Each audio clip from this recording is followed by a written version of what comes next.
So we've been talking a lot about programs, and we've mixed in some of our maintenance stuff over the course of these COVID-19 updates, and I thought this would be a good time to talk about some of our field maintenance and what our program consists of.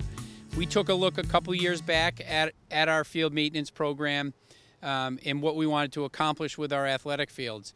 We were looking to, kind of rid the fields of the weeds, start to develop a program that we could use throughout the year. We were using organics before, and the program just wasn't working for us. So we were looking to start to improve the quality of our turf. At the same time, getting rid of a lot of the weeds and broadleaf that were growing in some of the compaction that was happening on the athletic fields. So I thought, as we head into the fall, we got a little taste of winter last week, that we could talk about our field maintenance program. And I asked our consultant with Tom Irwin Incorporated right here in Burlington, Brian Luccini, to come out and talk to us about the program and give us a little update on what we've done and where we're going. Brian, thanks for joining us. Can you tell us a little bit about Tom Irwin and your role with the company? Sure. Tom Irwin is a company made up of 25 people that are very passionate about green spaces, helping people develop green spaces. So we've been working in the industry, working with golf course managers, park superintendents, facilities managers, people that manage recreational green spaces since 1960. The company was founded in Rowley in 1960 and then moved to A Street in Burlington in 1969, where we've been ever since.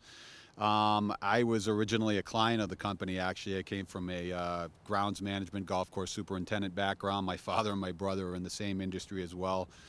Was a client of the company, as was my father, as is my brother still, and love the way that they went to business. After having worked for them for 7 or 8 years, approached the owner of the company about hiring me because I wanted to be part of the team, and we got together and we actually helped further our efforts working with parks managers, green spaces. I work with municipalities, schools, and really have helped develop the sports turf team, the sports turf side of our company with Tom Irwin. So it's a great company to be part of, family-based company. It's a very good culture, very tight-knit culture, and very client-focused, which made it fun to be a client and now to represent the company as well and to work with clients. It's lots of fun to be part of the company. Can you talk a little bit about the process for improving the athletic fields here in Burlington? We wanted to have a good quality recreation fields with a playable surface. And what were the steps that you took to improve these conditions, starting with soil tests? I think the most important thing, if you're going to develop good athletic fields for your community, number one is just to have a standard developed. What is it that you're looking for? I think it's the most important thing, is that the community and the people that represent the community, such as Brendan, is one of the things that we really talked about, was saying, what is it that you want? What quality standard are you looking for? We're looking for a lot of things that go into that, but certainly the structural quality of the field, the playability of the field, and the appearance of the field, and then as well as just taking a look at the overall sustainability approach to how important is the environmental piece. So, when we work with a new client, we're always considering a number of different factors that are important to them, they're important to the people in their community. So that was the first thing really that we talked about, I think, when we first met. And then once we have those standards established, there's a number of different ways to do that, but once we established a standard, we began testing. We started soil testing the sites. We're testing nutrient values, testing water, testing surface hardness, compaction, a number of different things that relate to the playability or the quality of the field. So we start with a soil testing regime. We go out and we look at the amount of weed cover, the percentage of weed cover, the percentage of desirable grasses, the hardness of the surface, infiltration, percolation rates on the soil, the type of soil. So from a physical standpoint, how much sand, how much silt, how much clay, how much gravel, how much rock. There's ideal ranges for athletic fields. Rarely do we see fields that are all in the ideal ranges, but at least if we understand exactly what we have when we're starting, we know what to do to either improve it or to enhance it. So starting with all the testing, and then once the testing all comes back, we start to put a program together. The soil test can tell us what to do for top dressing, what to do for fertilization. The physical test, the sand, silt, and clay proportions can tell us what we may need to do for top dressing, if we need to add sand, add compost, add other types of amendments, so those sorts of things. And then we take into account what the capabilities of the staff is. So basically based off what you have for manpower, what you have for equipment, your irrigation systems, and what you're capable of producing with the on-site resources, we customize a program that fits your objectives and works within your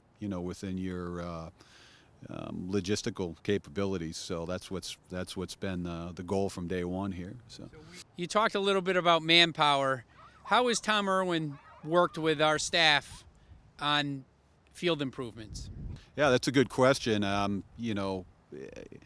I think for any operation like this to really succeed, it's absolutely critical that the park staff themselves, the people doing the work, are well educated, they're well equipped, and they buy into what the program is, and that we have a solid plan laid out for them. I mean, all here in New England, we're all Patriots fans, and you look at the success they've had with good coaching, good game plan, good preparation, but also good players making great plays. So those are the types of things that we try to establish with any organization, is good collaboration between us and the people that are involved in the execution of that. So we have planning software that we take all of our master plan and we build into that. From that software, Brendan can create work orders and programs for each individual field. They would have things like spreader settings, the amount of material that has to go down on a given site. So there's a degree of consistency and accuracy, with all of the applications. And then another really cool thing that our organization does is we get involved with training. We have a groundsmanship training program, and I know we did some groundsmanship training here on the spring on fertilizer application, on seed application. It's a whole number of different programs that we can run, so any type of training that the staff would need, we're able to empower them as well with the knowledge so that they understand how to get the best out of all the materials that we're working with them on. So and again, it's, their buy-in is absolutely critical, to the success of the program. Things change every day, weather changes every day. It could rain one day, be super dry the next. We had a real drought this year, so just being able to keep up with the management, the maintenance, the troubleshooting of the irrigation systems on a year like this year, that in and of itself, without their effort and without the work that they're putting into that, there's no way you could have made the improvements that you've been making here. Yeah, just as every client's different, every town, every community we work with, every field is different. Yeah, and from recreational fields to school fields here in town, just, or irrigated fields versus non-irrigated fields, the approaches that we would take on fields like that would vary differently. The grasses that we would use would vary, the fertilizers we would use would vary. So to try to maximize the performance at each site, we have to think about all of those different factors. All right, Brian, we talked about different testing that you do in the beginning, and I thought it'd be good to show a soil profile and how that's worked up, and that's something you did early on when we came out and visited this field. So if you could show us how that's done, that would be great. I think it would be good for people to see.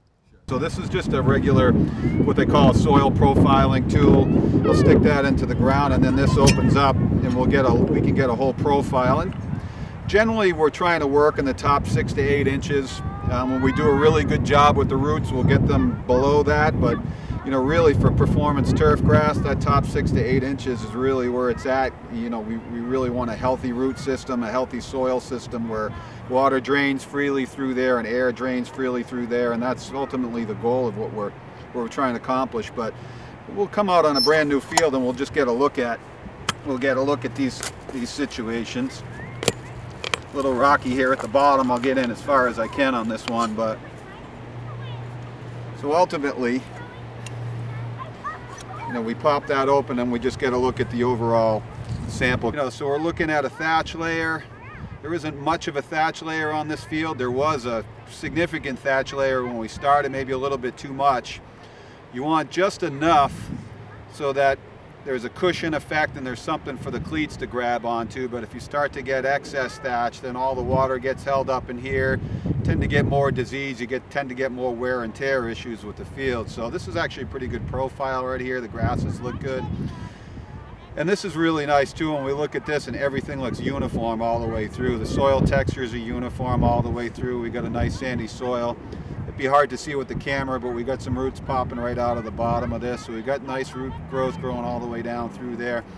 So that's just one of the things we do just from a initial field diagnostic standpoint. And we might make 7 or 8, maybe even a field as big as this, 10 pokes around on the field with this just to see if there's a uniformity to the soil. Then we'll actually take samples of all the soil and send it to a lab, and we'll analyze the silt content, sand content, gravel, nutrient content, and all those sorts of things just to see what the overall uniformity is and what we need to do to amend it, basically.